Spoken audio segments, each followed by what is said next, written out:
when she took the job, she was a smoker at the time. She only quit after she became the head of Britain's leading anti-smoking charity. It's a consequence of an unintended consequence of the legislation and regulation of everything. Yeah. And it's just such a waste of time. And it's enough to turn you into a libertarian. That's another one for the Advertising Standards Authority. There's one place I've ever been to where people are not loved and welcomed. It's London. It's the coldest and friendliest place in the country.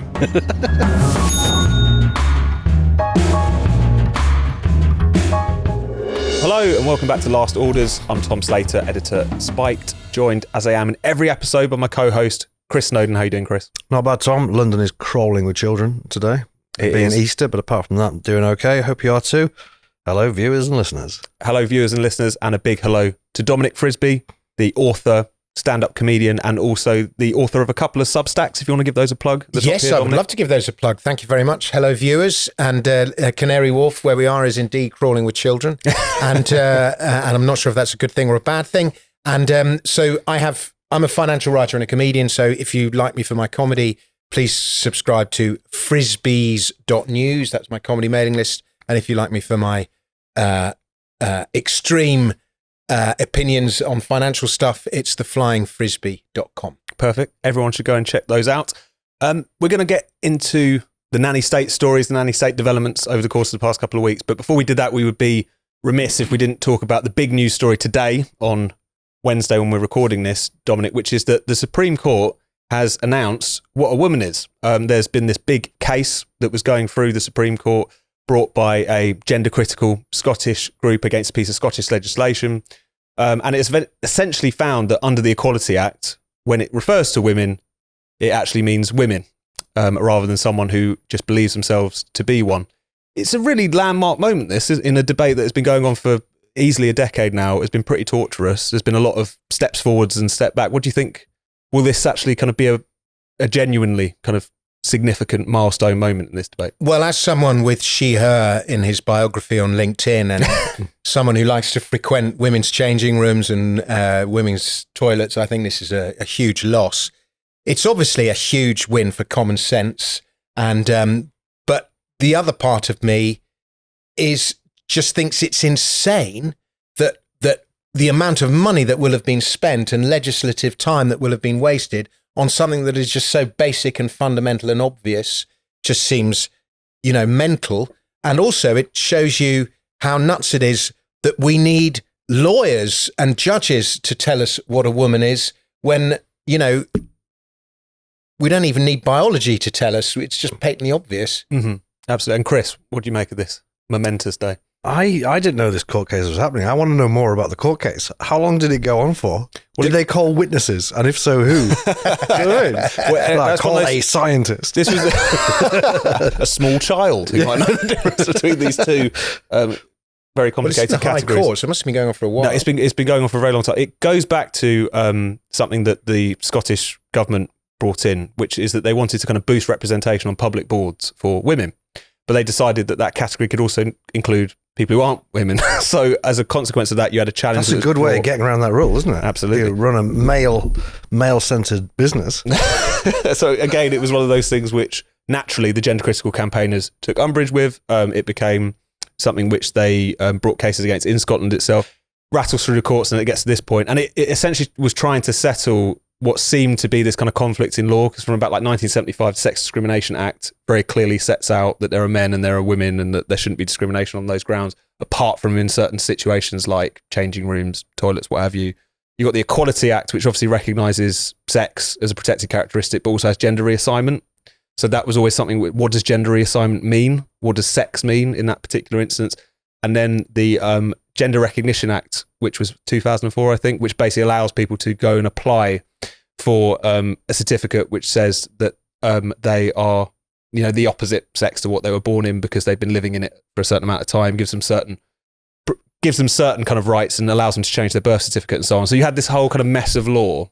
Yeah. And this case in particular came down to what is the kind of settled legal argument and fundamentally what does the Equality Act say? What does it mean when it says men and women? Yeah. And the justices in a pretty reasoned fashion said, if we start messing around with this, then the protection for pregnant women falls away. Our understanding of what any of these rights makes no sense if you start using these very subjective kind of ideological terms. So it does feel like mess it of could be a law big is moment. a phrase here, isn't it? Because nearly everything you've mentioned there, I'm opposed to. And it seems to me if things like the Equality Act and regulations about who has to sit on the boards of companies, and indeed the Supreme Court didn't exist, none of this would be an issue, right? Yeah. I'm against the Equality Act. I'm against having the Supreme Court.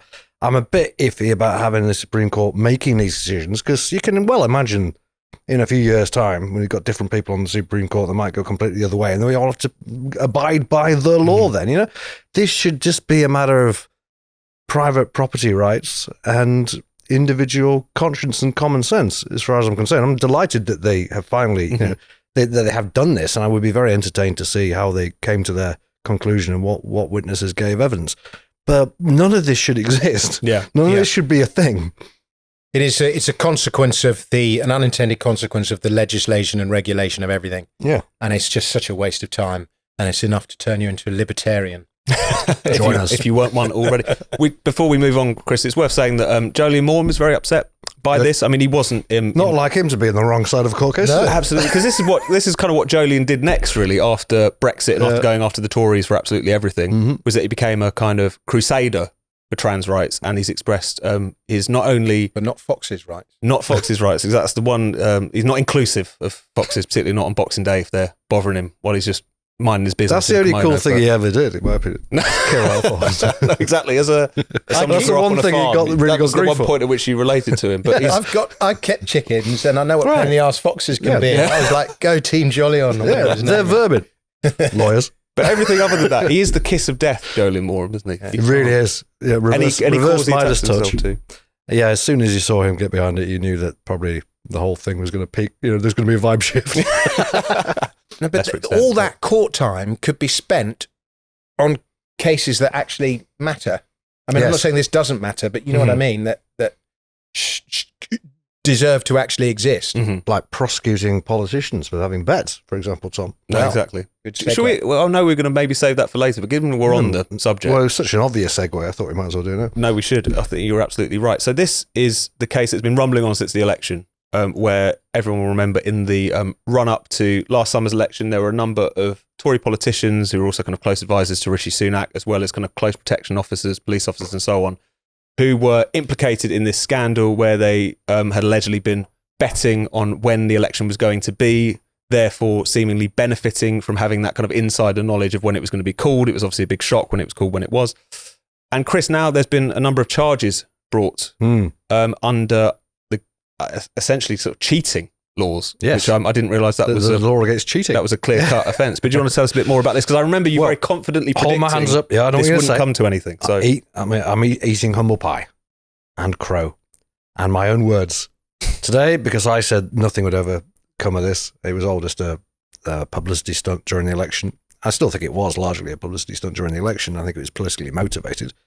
But obviously I was wrong that no charge would ever be brought. I am fascinated to know what's going to happen with this. It comes back actually a little bit to legal definitions, like what's the legal definition of cheating? And one of the interesting things about this is that there is very, very little case law in this area. So it's been illegal to cheat at gambling, certainly since the Gambling Act of 2005 and probably since the Gambling Act of 1968.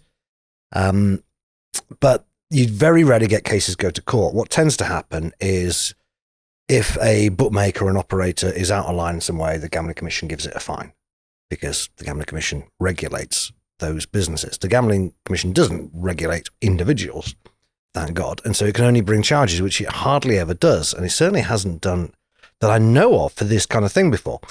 I looked into this last July when all this was in the news. And it genuinely is a really grey area. But it seemed to me from looking at the guidelines, really, of the Gambling Commission, that what happened with this election betting, where you had people in and around number 10 knew that it was going to be called in July and put money on it, that isn't really cheating. Knowing something that the bookmakers don't know is not cheating. It's for the bookmakers, it's just buyer beware. They don't have to lay these bets. If Paddy Power want to start putting, allowing people to bet on when the election's going to be, they're going to have to accept that there are people who's going to know more about that than people at Paddy Power. And that's just too bad for Paddy Power.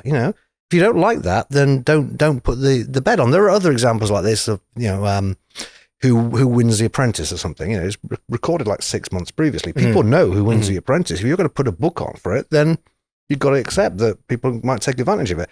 I don't think that's cheating. I'm not sure at all that the case law says that that's cheating, but that's what it's about. I don't think any of these charges are being brought against MPs who back themselves to lose. No. As quite a few did, and apparently this is a common thing in politics. I think they're all about the date of the election. I'd be very interested to see what the outcome of this is. I'm not going to make any predictions, having got it wrong before, but I would be actually quite surprised if there are many, if any, convictions. Potentially up to 2 years in prison. Yeah, for cheating. For cheating. So don't cheat. Exactly, listeners. That's the take-home message. What do you think about this, Dominic? Well, my first thought on listening to Chris there was has the Gambling Commission been, is it one of these sort of state bodies that's been politicised, and has it got it in for the Tories? It's out of control. I mean, the Gambling Commission is completely out of control. It's a law unto itself. Remarkably, the money that it gets from fines, it keeps. And it then distributes largely to anti-gambling groups. A bit of a perverse incentive, do you think? It's kind of pretty, almost corrupt, isn't it, you might say? Yeah, show me the incentive and I'll show the outcome. Yeah. But, and are they prosecuting these specific ministers who bet on it? It's not mostly ministers, actually. It's people, it's like SPADs, there's a police, one of the coppers outside they're prosecuting individuals who made these bets. A policeman who's called Jeremy Hunt, very confusingly, which got the hairs running when that list of the people who'd been had charges brought against them was first. I mean, word gets around. I mean, this is another thing about this, right? I spend a bit of time in Westminster. So this is effectively a corrupt charge then. If it's just going for Tories and well, it's unlikely the Labour would have known about it. Yes. So it's Rishi Sunak would have said to his SPADs, "I'm going to go for this July election." Then people can't keep a secret, can they? That would go to somebody else. As soon as you hear that information, you're going to tell somebody else. I could have been down the Red Lion that week and heard it on the grapevine and put money on Betfair, and now I'm up in court with the Gambling Commission for cheating. It doesn't seem right to me. Yeah. I mean, I remember in the lead up to Brexit being told by a senior Brexiteer that Brexit was going to win about 3 or 4 days before the election, because he'd seen the postal votes, and the postal votes are a leading indicator. Now, I was given privileged information by that minister when he told me that, but actually, I didn't believe him. I just thought it was like a CEO bigging up, like a Tory bigging up the chances just before the election. I just assumed it was that. So there are all sorts of different ways. You might have heard somebody going, "There's going to be an election in the pub," but there's a million different ways of interpreting what you hear. Yeah, you don't actually know that it's true. Yeah. I mean, I had it on reasonably good authority that Liz Truss was going to be sacked a few days before she was sacked. Now, I know that was not the most surprising thing in the world. But actually, it actually wasn't a heavily odds-on bet. It was at the time where it was like, well, she could steady the ship and keep going to the end of the year. Yeah. So I put money on her leaving before the end of the year. And very soon later, she resigned. Was that cheating? I mean, I don't know where you draw the line here. It's a much more interesting legal definition than men and I'll women. say you use what you know, and I think it boils down to the fact that if you're going to offer, I really do. I had never thought about this, but listening to you've orange pilled me, red pilled me, blue pilled me. I don't even know what color pill it is. Yeah. But yeah, if it's you're offering odds on something where there is privileged information, and that privileged information is likely to escape, well, then the risk is on you for offering the odds. Yeah, surely, I think so. We'll see. I can see that. Can I say one little thing about? I think the problem with this is when it comes to insider dealing in the stock market. And I think what's happened is there's some kind of crossover between gambling and insider dealing has gone on in the minds of everyone. So you, in order to get to the bottom of it, you need to distinguish between stock market insider dealing, which is one thing, and gambling when you have proprietary knowledge, which might not actually be proprietary knowledge. Yeah, because they clamp down a lot on insider trading. Well, they're supposed to. I mean, obviously, a lot. You can tell a lot of it goes on. It goes on all the time, stock market movements, but it is very illegal if you get caught doing it. And rightly so, because when you have inside information that hasn't been disclosed to the market yet, it's worth a great deal of money, and you can make a fortune at somebody else's expense. But yeah, leave the political bettors alone. Will be the distinction. It's not the same. No, absolutely. Shall we talk about alcohol? There's been another study, another claim made about how essentially that there's no safe level of drinking. This particular study is claiming that when it comes particularly to cancer and also cardiovascular disease, that even people who are drinking within their meagre allotted units each week are putting themselves at horrendous risk. Chris, do you want to tell us a little bit more about what so we have these low-risk guidelines, as they're called, which were gerrymandered essentially in 2016. So it's 14 units for men and women a week. That is about 10, 11 pints of lager a week. It is not very much. Most people apparently abide by this, but not because they know about the limits. It's most people don't drink very much, right? A lot of people don't drink at all. Most people aren't what I would call actual drinkers, and actual drinkers don't pay any attention to the guidelines. And only 20% of the population even know what the guideline is after all these years. I'm surprised it's that high. The study looked at a while ago. Yeah, so 1 in 5 people have any idea what the actual guidelines are. So they don't really matter, except they do to the temperance lobby, who would like to bring them down to zero because they want to treat alcohol like smoking and say there is no safe level. So Alcohol Change UK, which is a state-funded organisation formed of what used to be Alcohol Concern and Alcohol Research UK, they commissioned the Behavioural Insights team. The Nudge Unit. The Nudge Unit, the now privatised Nudge Unit, to do a bit of research in this area. And they did like the crudest possible epidemiology, where they did a survey, I think probably an online survey, a few thousand people. And how much, as I said, how much do you drink? Got the usual demographic characteristics, man, woman, age, all the rest of it. And then asked them, have you ever had experience with cancer, cardiovascular disease, respiratory disease, and so on? And didn't adjust any of this for age or socioeconomic status or anything that a fairly basic epidemiological study would do. They just gave them the raw data.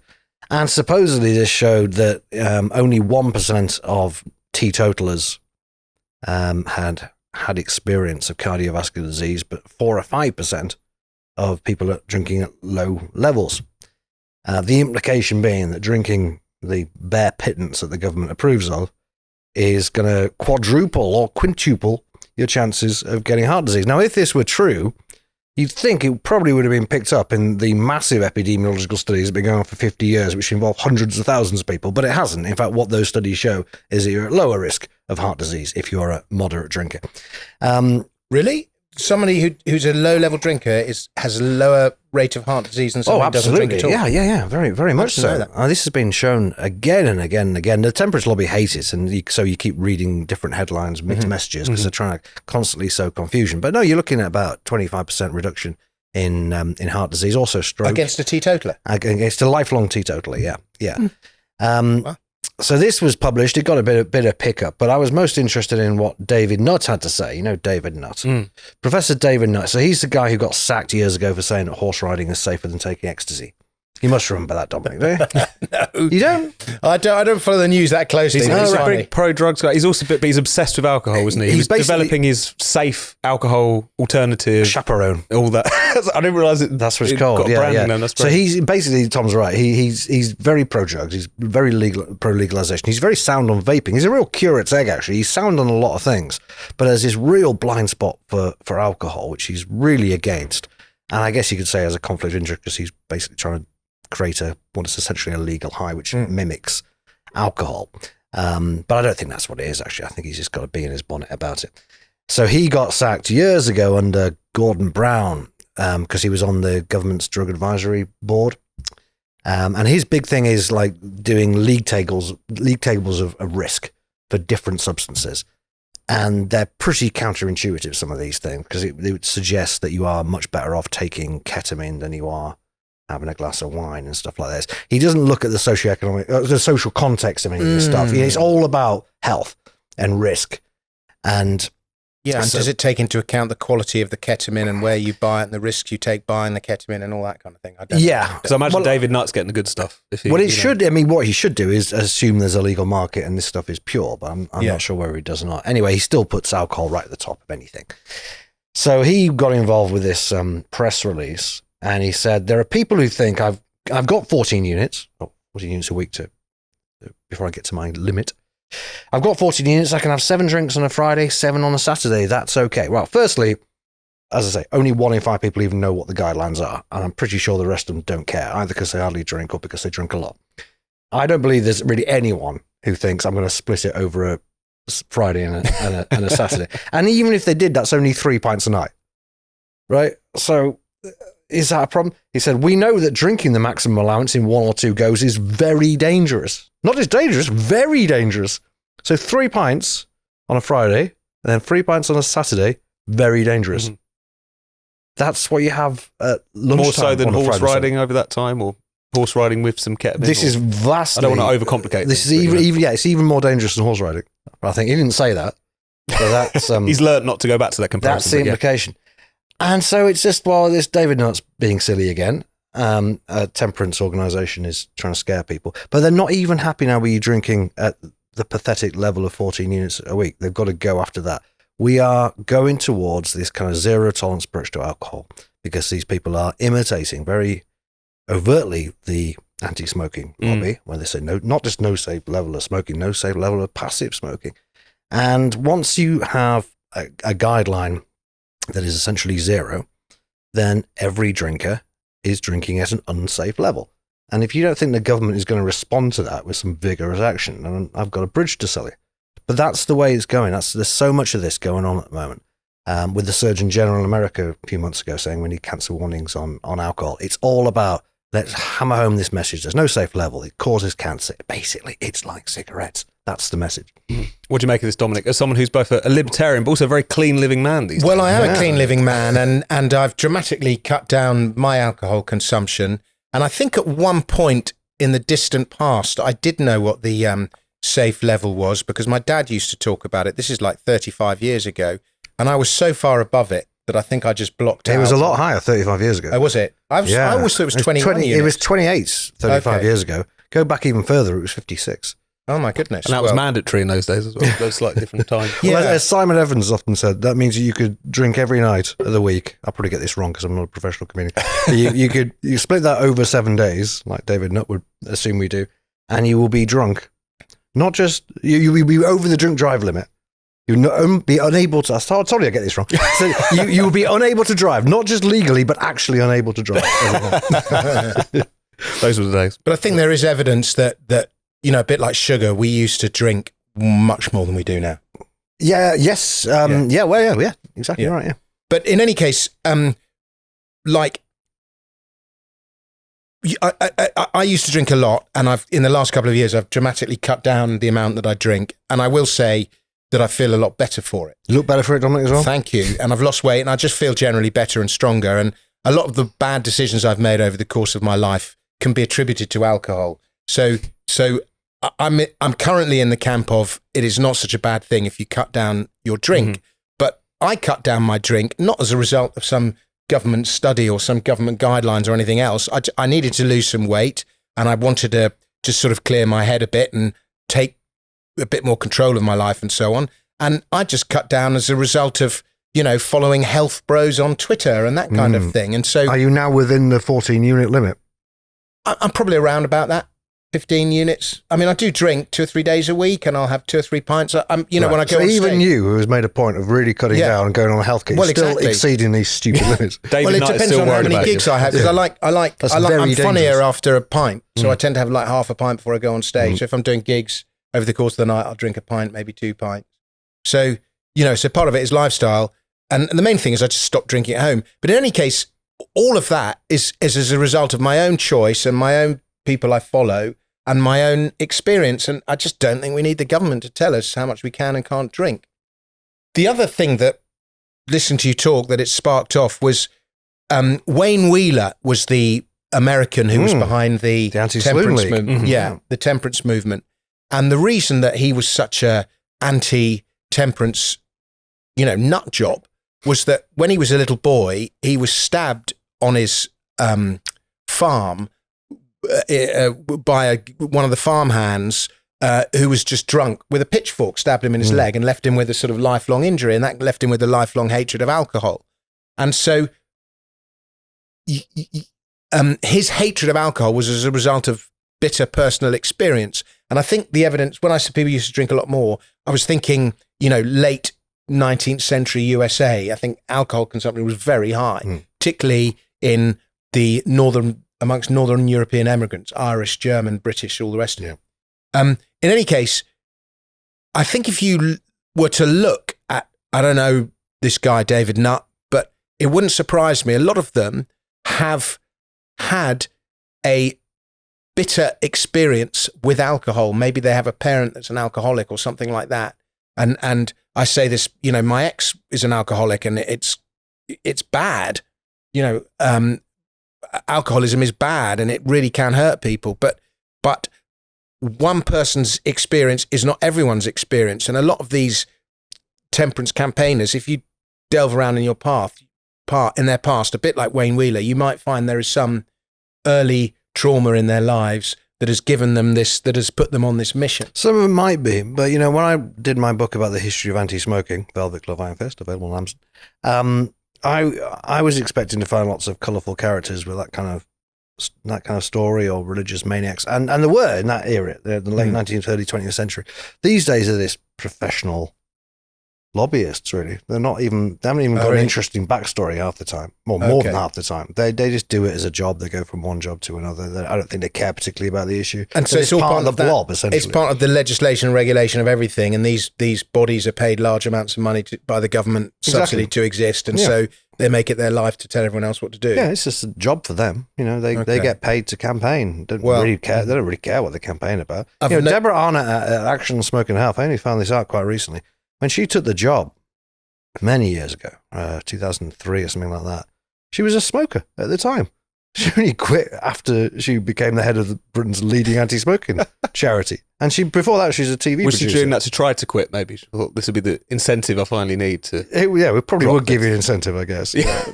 not to be caught by the paparazzi or something, having a cheeky fact. But she's quit now, so she quit Ash, I mean. There you go. So she can now start again if she wants to. Well, I'm sure at the beginning of this show, I know when you get me on, you have a little sweepstake sometimes before I get here. At what point in the show I mention the evils of fiat money? Here we go. You've actually got quite far in. We've reached that point. But this, all this endless expansion of government and all this subsidy and all this thing would not be possible if government didn't have the power to create money. Wouldn't it? No, they wouldn't be able to fund their own pressure groups. Why not? Because there isn't the revenue. It's only the endless expansion of credit that enables them to do it. Well, they still have tax revenue. Yeah, but the tax revenue isn't enough to cover all these expenses by a long shot. Well, it depends what they prioritise. They might prioritise anti-smoking groups over everything else. Well, that'd be quite unlikely. If government didn't have the power to issue money at no cost to itself, it would not be possible for government and all these bodies to grow and blob to the same extent. Don't know about that, but one for another day. Chris, shall we talk about the other story you wanted to bring up? We've got one more, which is something that you wrote about on your Substack, which is that there's this group of young, enterprising, socially conscious youngsters in Lambeth and Southwark, I understand, who have been presumably taking their paper hour money and all the rest of it and getting together and putting these billboards up, decrying the state of junk food advertising in their areas. They're really taking a stand. I've been quite moved by it, really. Do you want to tell us a bit about what's been going on here? The fact that they've done this entirely, seemingly, of their own volition. Yes. Well, it shows how politically engaged and compassionate Gen Z, I should say, are. Particularly in South London for some reason. But apparently they have paid, Dominic, for 365 ad spaces in the specifically Lambeth and is it Southwark? Southwark area. Manor. Is it your manor? Well, I'm Lewisham, but there are lots of wealthy teenagers in your manor. There are lots of wealthy teenagers in Lewisham, Lambeth, and Southwark, but there are also lots of teenagers in the area with, I'm sure we're about to discover, wealthy connections. And there are, it's also a very heavily left-wing area, and it's a very subsidy-tastic area as well. So these adverts, I can't remember what they said now. Can you remember exactly? I mean, the gist was it said something like, young activists have bought up this ad space to stop junk food companies buying it. More or less word for word what it says. Some of these are on buses, which is part of TfL, and TfL already bans so-called junk food advertising, so they slightly missed the point there. But hundreds. So they should have some advertising body come and wrap their knuckles. I was thinking about contacting the Advertising Standards Authority, but as usual, I couldn't be bothered. You want to snitch on these poor kids? If any viewers or listeners fancy making a complaint to the ASA, it probably is genuinely worthwhile.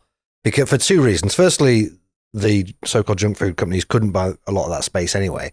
And secondly, and this is really the point, I am very sceptical whether young activists actually spent hundreds of thousands of pounds buying up advertising space in London.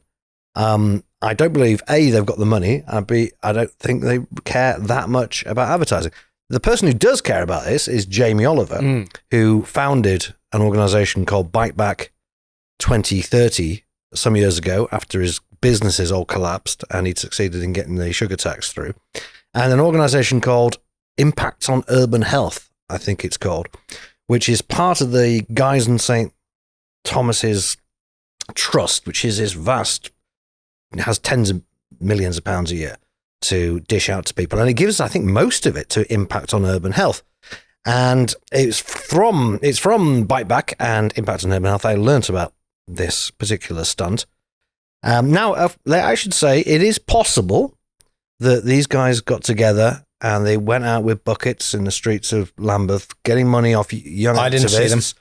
And the young activists then took that money and booked all this advertising space and gave them the wording and designed the graphic and put the Impact on Urban Health logo on. It's the sort of thing you do when you're that age, don't you? Yeah. 17-year-old, we've all been there, haven't we? Absolutely. You know, we're young and reckless, buying up advertising space to stop corporations using it.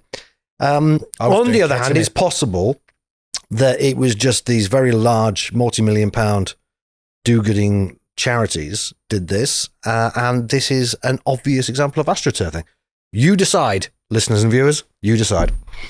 What do you make of this, Dominic? I think he's absolutely right. I think they've been rumbled, and I think we need a definition of it. For legal reasons, it's a thought experiment. Like, why would they want to do this? But, my kids are in that demographic, and I wasn't aware of any of them collecting money. There is this trend, though, isn't there, to try to the very least put young people at the forefront of these campaigns. You saw it with the climate strikes, or you saw it with various different things where it's hard to believe that this is generated entirely naturally, if we're going to be diplomatic about it. Would you say that's a bit of a trend that we're seeing? I would say it's young people have been used in advertising of any kind since forever, and you know, they're charismatic and we warm to them and we think of our future and all the rest of it. And obviously we don't think about the future of young people because we're all selfish. I don't mean that. And to me, it's pretty obvious what's happened. And I hope not the young people. I hope that the perpetrators behind it get some kind of comeuppance. Yeah. So go to the ASA, lodge a complaint. Absolutely. Folks, let's see how it goes. I think there's a real chance of victory here. Do you think? Yeah. So we start a campaign off the back of this podcast just to find out what's going on. We're going to bite back. Exactly. We'll bite back, and Jamie Oliver's lot will get bollocked for false advertising in their own advertising campaign, complaining about other people's advertising.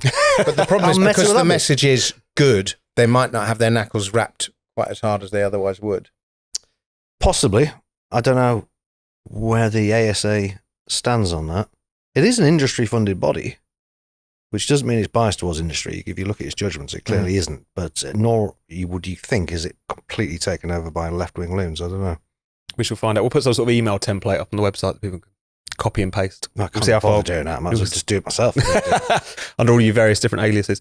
Shall we reach into the postbag? Postbag.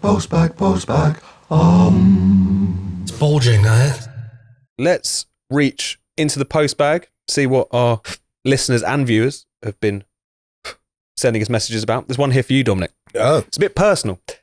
This is from Grope de Cologne on X, full name, I'm sure. Where did Dominic's cut glass English accent come from? Presumably because you're English, but was it inherited, inculcated, or did you start out estuary or northern and decide to work on it? Well, a bit of both. I grew up in London, but I went to public school, so I'm sort of a little bit posh, but not as posh as somebody who went to public school in a countryside.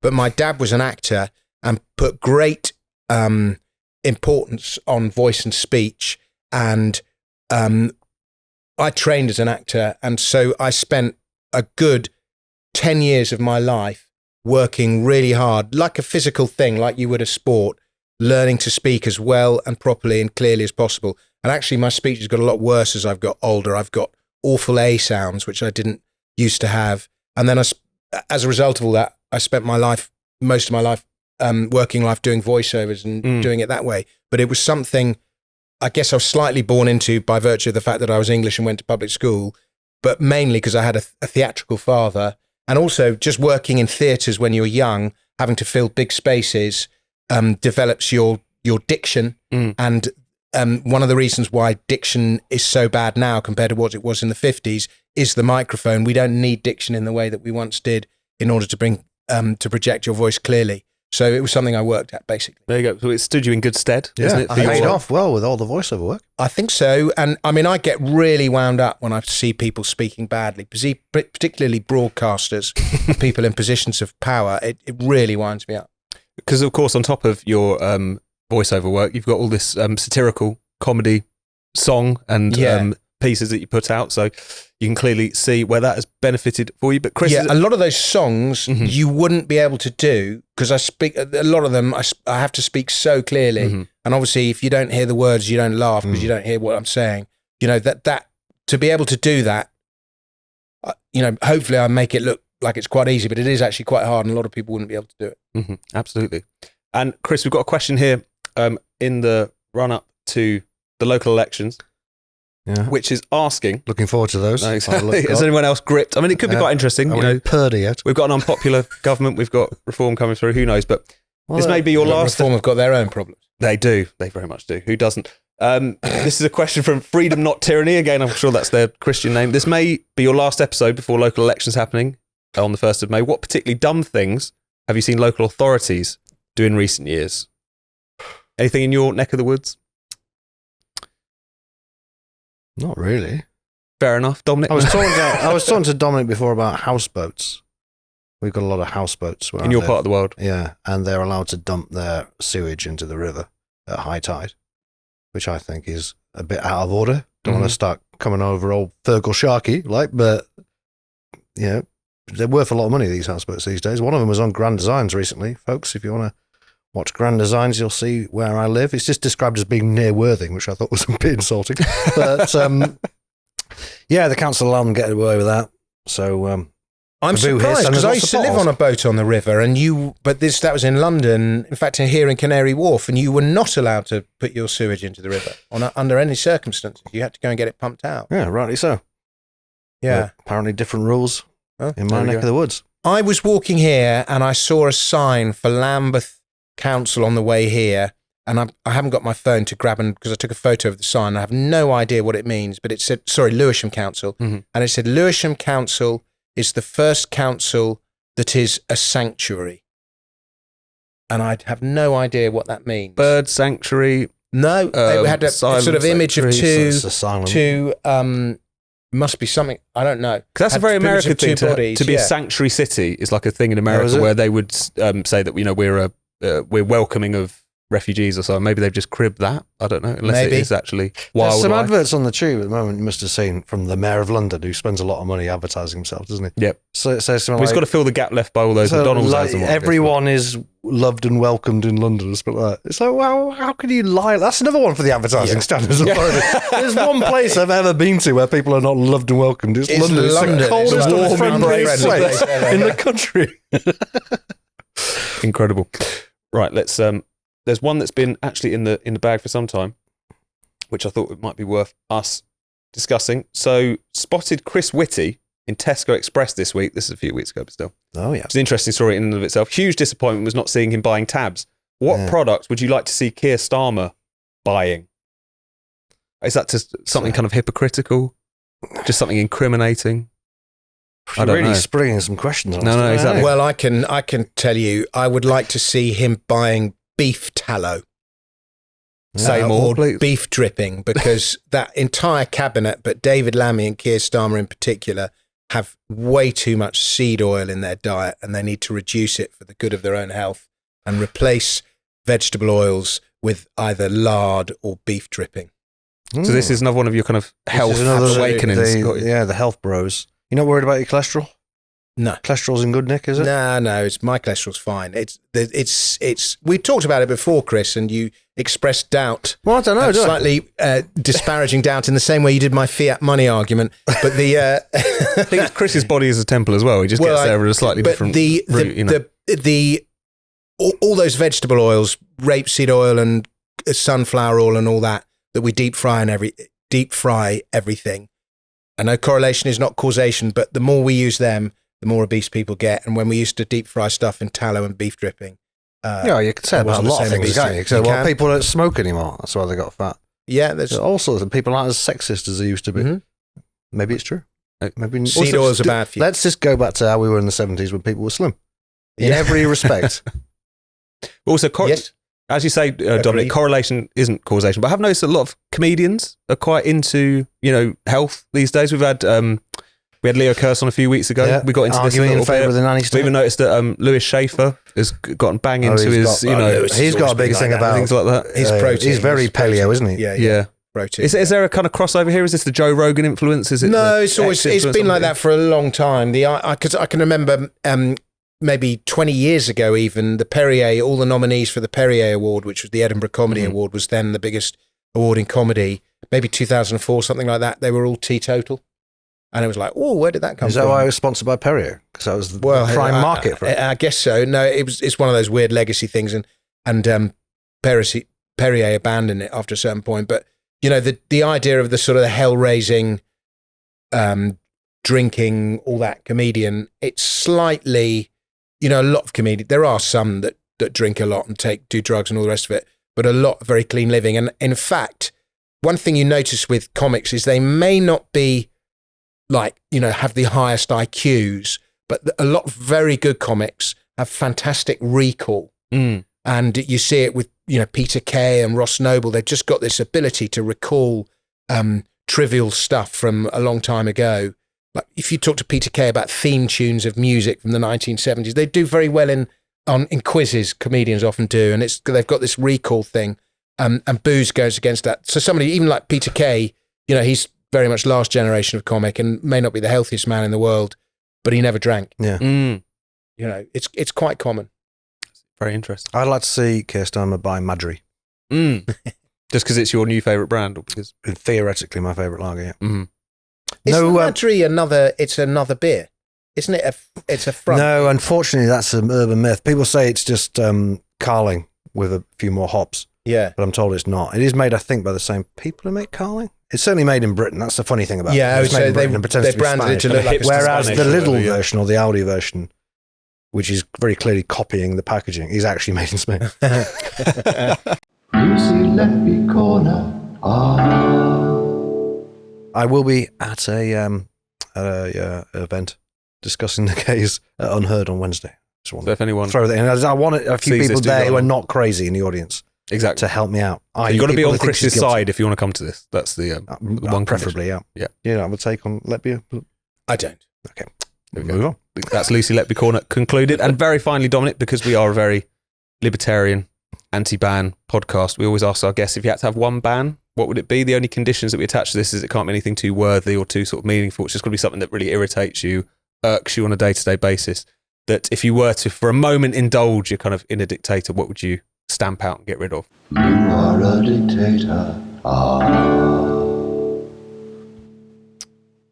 The fact that British people have to go into a different queue in passport control when they go into Europe. You ban that? Yes.